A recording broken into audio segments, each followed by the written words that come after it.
갑자기 뭔가 얘기를 하려니까 굉장히 민망하군. 고백하려니 떨려서 집에 있는 인형을 끌어안고 얘기를 할까 해요. 이 나이 먹고 고양이 인형한테 의지하는 꼴이란. 저번에 영상을 올린 이유가 누군가에게 내가 얘기하는 게 위로가 되면 좋겠다. 당연히 제 일상을 보여주면서 얘기를 하니까 제가 가지고 있는 병 얘기가 나오겠죠. 하려다가 흠칫흠칫 멈추더라고요. 제가 성격이 숨기는 거를 굉장히 못해서 이럴 거면 차라리 따로 얘기를 하는 걸 만들자. 화장품이 너무 많이 나오네. 저는 기면증이에요. 최근에 친구를 만났었는데 친구 지인이 난치병 환자래요. 집에서 굉장히 걱정을 많이 한다고 하더라고요. 막 듣다가 그래? 나도 난치병 있는데? 그러니까 친구가 굉장히 놀라는 거예요. 너 뭔데? 나 기면증. 네가? 기면증이 다른 난치병이나 다른 병처럼 뭐 쓰러지거나 피가 나거나 신체가 아프거나 그런 게 아니잖아요. 티가 엄청 안 나요. 그냥 게으른 사람, 맨날 조는 사람 보면 무슨 생각을 해요? 쟤 집중 못하네. 은연중에 약간 의이고 그런 시선이 있잖아요. 저는 그거를 거의 평생을 받아왔어요. 어떤 수업을 들어도 자는 친구가 있잖아요. 많은 사람들이 그러니까 나도 그냥 잠을 많이 자는 사람인가 보다. 모두가 졸았기 때문에 그렇게 티가 안 났어요. 엄청 이상하다 스스로 느꼈던 거는 재수할 때입니다. 진짜 마지막이다 라고 생각하고 되게 절실하게 입시를 준비를 했거든요. 자는 시간이 너무 아까운 거예요. 3일에 총 8시간을 잤어요. 1일차 2시간, 2일차 3시간, 3일차 3시간 잠을 되게 줄여가면서 잤어요. 근데 이 병이 스트레스랑 되게 직결되는 병이거든요. 입시생이 제일 힘들 때가 언제냐? 수시에서 정신없을 갈 때예요. 난 떨어지면 사수인가? 그때부터 엄청 증상이 비정상적으로 나타났어요. 수업을 듣다가 잠드는 건 당연했고요. 연극영화과는 무용을 특기로 가져가야 해서 다리를 많이 째곤 하거든요. 다리를 째다가 잠들고 문제는 학교를 들어가서입니다. 첫 번째 사건. 오전 수업을 듣고 오후 수업까지 사이에 공강이 있는 거예요. 나는 그러면 기숙사 가서 잠깐 낮잠을 자고 수업을 들으러 가야겠다. 기숙사 가서 잠들었거든요. 가다가 다 깼는데 문자가 온 거예요. 오늘 수업 휴강합니다. 나 졸렸는데 다행이다. 그냥 편하게 자야겠다. 하고 잠들었는데 얼마 안 있다가 동기 친구들한테 막 문자가 폭탄으로 쏟아지는 거예요. 언니 어디야? 너 어디야? 왜 수업 안 와? 휴강 문자를 받은 게 제 꿈이었던 거예요. 저는 평소에 수업을 다 가는 올출하는 학생이었기 때문에 갑자기 안 오니까 친구들도 놀라서 너 어디야? 문자를 줬던 거죠. 그래서 헐레벌떡 수업에 가서 솔직하게 말했어요. 휴강 문자를 받는 꿈을 꿨는데 착각을 했습니다. 이 언니 또 이러네? 하고 약간 웃은 해프닝을 넘어갔어요. 물론 스스로 약간 자책이 있었죠. 나 왜 이렇게 정신머리가 없지? 두 번째 사건. 동기들 단체로 공연을 보러 갔어요. 너무 재밌는 거예요. 너무 재밌다. 나는 항상 영화나 공연을 보면 항상 졸아서 도중에 내용을 모르는데 이거는 끝까지 볼 수 있겠다. 설레면서 보는데 잔 거예요. 엄마한테 전화해서 울었어요. 엄마, 내가 진짜 좋아하는 스타일의 공연을 봤는데 나 잤다? 나 이렇게 해서 연기 못하는 거 아니야? 이렇게 맨날 잠드는데 내가 어떻게 무대에서 연기를 해? 펑펑펑펑 울었어요. 그때부터 슬슬 뭔가 이상하다. 이상하다. 학교에서 선배들도 쟤는 잠이 많은 애 라고 인식을 하시고 뺑기치고 늦게 오고 그런 학생은 아니었거든요. 올출하고 연습 끝까지 하고 열심히 하는 학생이었는데 항상 수업 시간에 조는 애. 연극영화과는 매 학기마다 혹은 매년 공연을 하거든요. 한 2달 정도 연습을 해요. 1학년 때 했던 공연이 12명이 나오면 12명이 한 번도 퇴장을 안 해요. 80분을 공연을 하면 80분 내내 12명이 다 나와 있어요. 한숨을 돌릴 틈도 없이 등장하면 끝까지 있어야 되는 거죠. 리허설을 진짜처럼 돌기 위해서 도우는데 다른 배우가 연기를 할 때 마찬가지로 저는 잠들었어요. 리허설이 끝나고 근데 같은 배우가 연기할 때 잠드는 건 진짜 무례한 것 같다. 이건 너무 화가 난다. 그거는 배우로서 가지면 안 되는 애티튜드다 라고 저를 저격했어요. 나중에 사과를 했지만 그 말을 겪고 나서 나 뭔가 확실히 비정상적이다. 이거는 내 자율적으로 조절이 안 된다. 수면의원을 갑니다. 선생님 제가 잘 못 일어나고요. 근데 또 밤에는 잠을 못 자요. 근데 낮에는 너무 졸려요. 12시간을 자고 일어나서도 일상생활에서 졸아요. 제 마음대로 조절이 안 돼요. 최근에는 이런 일이 있었어요. 의사 선생님이 제게 말하시길 혹시 낮잠을 자면 꿈을 꾸나요? 네. 그러면 기면증일 확률이 굉장히 높습니다. 에? 낮에 꿈을 꾼다는 걸로 기면증일 확률? 그때 알았어. 대부분의 사람들은 낮잠 잘 때 꿈을 안 꾼대요. 의사 선생님이 내가 생각할 때 너는 확실히 기면증이야. 너의 말한 모든 증상이 기면증의 일인데 처방을 받고 진단을 하려면 검사를 해야 돼. 근데 검사비가 100만 원이야. 22살에 100만 원이 어딨어. 공연 연습하느라 알바도 못하는데 난 지금 삼수한다고 이미 차 한 대 값을 깼는데? 말이 쉽죠. 검사를 받지 못했어요. 근데 어떡해. 저는 계속 공연 연습을 해야 하고 핫식스를 엄청 먹었어요. 저는 원래 달달한 음료를 정말 안 좋아해요. 두 번 다시 다른 배우 연기할 때 안 자려고 하루에 막 2캔을 막 먹고 막 그랬어요. 제가 카페인이 안 되는 몸이어서 커피도 말을 안 들어요. 스누피 우유? 그런 거 먹고. 그래서 그때 공연하던 친구들이 언니 그러다가 몸 상해. 지금은 핫식스 너무 싫어합니다. 저도 안 먹어요. 핫식스 많이 먹어보신 분들은 알겠지만 소화기관이 많이 상합니다. 많이 먹은 이후로 계속 토를 해요. 햄버거 세트를 먹으면 햄버거 먹고 감자튀김 먹고 콜라 먹으면 반대로 콜라 토하고 감자튀김 토하고 햄버거 토하고. 인디언 밥 아세요? 인디언 밥 과자 하나하나 있는 거? 그걸 먹으면 토도 하나하나 하고 씹은 모양 그대로 꽃처럼 아니 너무 좀 더러운 얘기인가? 이건 쓰루 합시다. 이렇게 4년을 힘들게 버티고 졸업을 하고 경력 없는 신입은 아무도 안 써주듯이 경력 없는 신인 배우도 아무도 안 써줍니다. 그래서 1년간 졸업하고 일을 못했어요. 오디션만 보고. 마음이 굉장히 피폐해지잖아요. 스트레스를 또 받아요. 스트레스를 받으면 또 잠이 엄청 쏟아져요. 악순환인 거예요. 악순환. 뭔가 공부라도 해보자. 연기 외에 공부하고 싶었던 자격증 학원을 가서 공부를 합니다. 뭐 아무리 내가 하고 싶은 공부여도 잠드는 거예요. 어떻게 아냐면 수업을 막 듣다가 막 듣다가 이렇게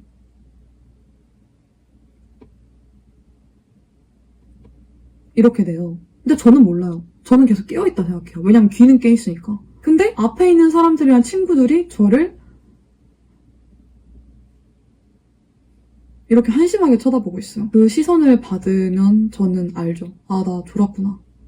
졸면 내가 굉장히 잘못한 사람 같잖아요. 아, 이거 진짜 이상하다. 또 이러네? 아, 뭔가 이상해. 다시 기면증 검사를 찾아봅니다. 그 5년 새에 수면다원 검사 보험 적용이 되는 걸로 바뀌었더라고요. 100만 원에서 20만 원을 떨어졌어요. 그러면 받으러 가야지. 그때 선생님 그대로 계셨고 너 이제 왔니? 라는 느낌으로 저를 냅다 검사 날짜를 잡게 만듭니다. 검사를 어떻게 하냐면 하루 입원을 합니다. 일반 호텔 같은 방에서 하루를 보내요. 다른 점은 CCTV가 있어요. 온갖 머리에 뇌파 측정기, 심박, 다리에도 붙이고 호흡, 턱의 압박, 뇌파 측정, 심박 이런 걸 체크하는 온갖 기기를 달고 7시간을 자요. 보통 사람이 일상을 정상적으로 활동할 수 있는 수면 시간이 7시간에서 8시간이니까 7시간을 자고 그러면 10시에 잠들면 새벽 5시에 깨겠죠? 5시부터 2시간 간격으로 20분씩 자게 하는 게 최종 검사입니다. 그러면 7시, 9시, 11시, 1시, 3시 대략 이렇게 검사를 하겠죠. 근데 솔직히 7시간이나 자는데 찍먹하듯이 20분씩 잘 수 있나? 나 어쩌면 기면증이 아닐지도? 아주 무색하게 5번 다 잠들었습니다. 오히려 깨우니까 너무 졸려서 자고 싶어서 짜증이 나더라고요. 2시간 동안 자면 안 돼요. 제대로 된 검사를 해야 되니까. 휴대폰을 하거나 뭘 하든 게임을 하면 다 상관없으니까 무조건 깨어있어야 되는데 계속 이렇게 잠들려 하니까 CCTV 쪽에서 마이크 같은 건 달려있어서 환자님 주무시면 안 돼요. 환자님 주무시면 안 돼요. 계속 저를 깨워요. 근데도 제가 계속 잠드니까 결국 똑똑똑 찾아오셔서 환자님 주무시면 안 돼요. 하고 말씀을 하시더라고요. 근데 아침밥, 점심밥을 챙겨주실 때 제가 빌었어요. 간호사 선생님께. 언제 잘 수 있어요? 저 제발 너무 졸려서 그래요. 제발 너무 졸려요. 그냥 졸린 게 아니라 수면 고문을 당하는 기분이었어요. 얼레벌레 다 검사하고 나와서 의사 선생님이 그 선생님도 웃겨. 저한테 좋은 소식과 나쁜 소식이 있습니다. 뭐부터 들으실래요? 좋은 소식이요. 고칠 수 있어요. 아이씨. 나쁜 소식은요? 기면증이에요.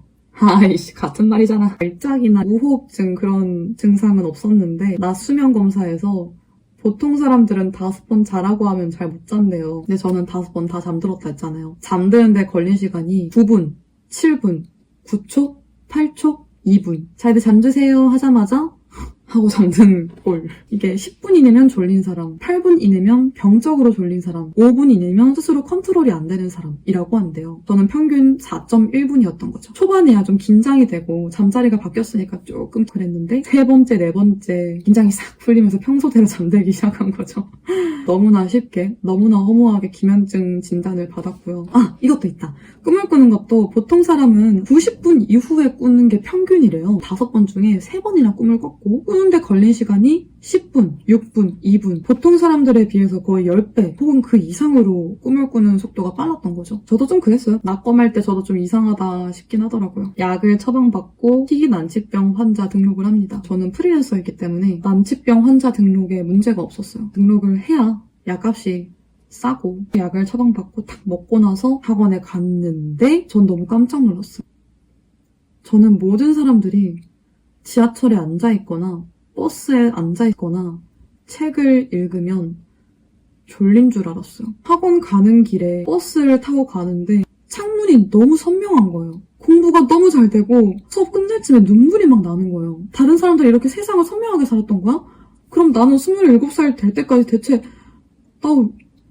난 인생을 얼마나 흐리게 산 거지? 잠이 조절이 안 되면서 제일 속상했던 건 저를 쳐다보는 사람들이에요. 졸다가 깼을 때 나 왜 잠들었지? 하는 자책감, 해야 하는 걸 제대로 못한 나에 대한 실망, 다른 사람들이 나를 게으르고 한심하게 보는 시선. 유전자 검사를 한 적이 있는데 대한민국 100명이 있으면 수면에 문제없는 1등 유전자하고 또 집안 대대로 수면 쪽으로 문제가 있는 분이 아무도 없어요. 희귀난치병인 만큼 발병 원인도 완치 가능성도 아무것도 몰라요. 풀이하기 시작했죠. 내가 정확히 수업 시간에 많이 잠이 오고 그랬던 게 딱 중2 때부터잖아. 그러면 중학교 1학년 때 내가 무슨 일이 있었지? 저희 중학교 최초의 신종플루 환자였어요. 인터넷에서 흐르듯이 본 글이 있는데 외국 논문에서 신종플루 환자들이 후유증으로 기면증을 얻었다라는 글을 흐르듯이 본 적이 있어서 나도 어쩌면 그걸지도 모른다. 뭐 확실한 건 아니지만요.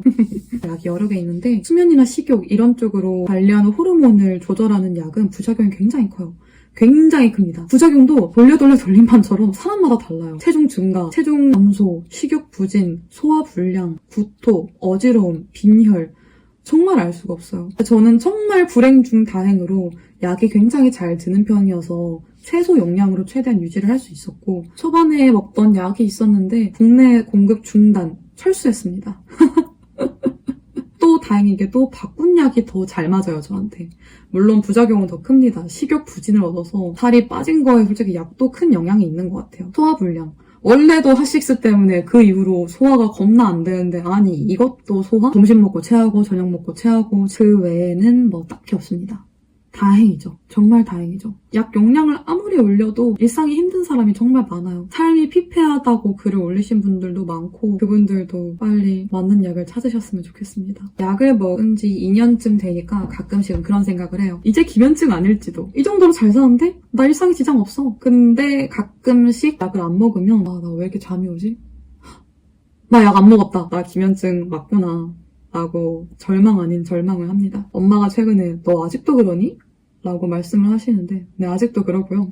지금도 물론 엄청 스트레스 받으면 일이 없다는 전제하에 월요일에 잠들었다가 껌뻑껌뻑 하다가 화요일 건너뛰고 바로 수요일에 깨는 날도 많고요. 최대한 스트레스를 안 받으려고 마인드 컨트롤을 엄청 합니다. 기면증이라고 하면 대부분의 사람들이 증상이 어떻냐?